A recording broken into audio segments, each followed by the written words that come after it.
Why aren't we having a national conversation on anti-Semitism right now? I mean, these are news reports, and as we know, violent criminal acts do tend to get news coverage, but why is the narrative so different here? I saw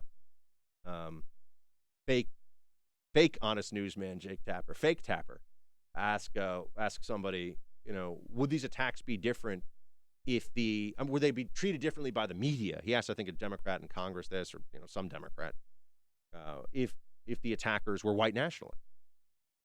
Of course, this is like the most obvious thing in the world. If these were white nationalists attacking members of the Jewish community, and remember, we've been told there's this huge surge because of Trump and in white nationalist violence and white nationalist attack. We've been told this all along, and yet, what's the problem for just like the problem for the liberal narrative in Texas is that a good guy with a gun stopped a bad guy with a gun. We saw it on video. Couldn't be more obvious. What we say will work, we have perfect proof of it. What they say will work makes no sense when it comes to gun control. They claim that white nationalism is on the rise, is the primary terrorist threat in this country, and we should all be deeply, deeply concerned about it. That's what they say to us. Meanwhile, I believe without exception, I could be wrong, but without exception, every single one of these anti-Semitic attacks, including a guy busting into a home with a machete and hacking at people during a Hanukkah service because they're Jewish. Also, prosecutors say that he searched on Google, why did Hitler hate the Jews before the attack? Though I think we know this guy's about as anti-Semitic as you're going to find. Problem for the liberal media right now is that all the attackers are African-American. Well, what do they make of? I mean, we're supposed to be afraid of the big surge of white nationalists because of Trump. That's what they always tell us. No, but the attackers, one of them, a female attacker, is black. The attacker at the Hanukkah ceremony, black. All the attackers in these incidents are black.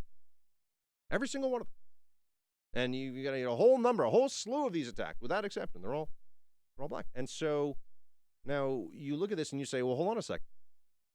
We've been told that we all agree that, that you need to stamp out anti-Semitism. I mean, all decent people understand that we need to protect our Jewish brothers and sisters as you would protect anybody in this country from violence and from harm of this kind.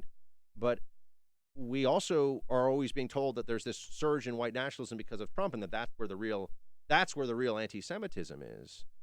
And yet, in this instance, there is a strange, muted nature, a sense that this is not as important a story because all the attackers are black. I don't know if they vote or what their politics are. I'm going to guess that none of these attackers have ever been, photographed wearing a MAGA hat and are Trump supporters. I'm just going to put that out. I'm going to guess. I mean, just by the numbers, it's likely that they are not Trump supporters based on the reality of demographic and voting patterns here in New York City.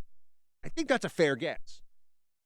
So what are we supposed to take from this? Why do you have so many of these horrific incidents and you have African-American attackers of Jewish people in New York City? I mean, trying to hack them to death with machetes because they hate Jews. We're always told that hatred of another race, another ethnicity, is really only something that white people have. This is the liberal narrative on this, that the isms, racism, anti-Semitism, this is a white against other people thing. It's not possible for other marginalized groups, they will say, right? Because that's the terminology, marginalized groups. It's not possible for them to be just because they're not in power the same way. This is the rot, the intellectual, psychological, emotional rot of intersectionality on display.